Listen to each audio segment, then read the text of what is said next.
Ukraine ন্যাটোর সদস্যপদ অর্জনের দীর্ঘদিনের লক্ষ্য থেকে সরে আসতে প্রস্তুত বলে ইঙ্গিত দিয়েছেন দেশটির প্রেসিডেন্ট ভলোদিমির জেলেনস্কি। তবে এর বিনিময়ে তিনি পশ্চিমা দেশগুলোর কাছ থেকে শক্তিশালী নিরাপত্তা নিশ্চয়তা চেয়েছেন।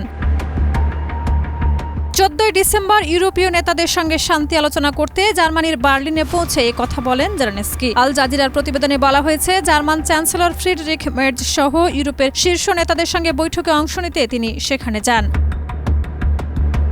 বার্লিনে পৌঁছানোর আগে সাংবাদিকদের সঙ্গে কথা বলার সময় জেলেনস্কি জানান, ইউক্রেন ন্যাটো সদস্যপদের লক্ষ্য থেকে সরে আসার বিষয়ে বিবেচনা করতে পারে, তবে তার বদলে যুক্তরাষ্ট্র ও ইউরোপীয় দেশগুলোর কাছ থেকে কঠোর ও কার্যকর নিরাপত্তা নিশ্চয়তা প্রয়োজন বলে তিনি উল্লেখ করেন।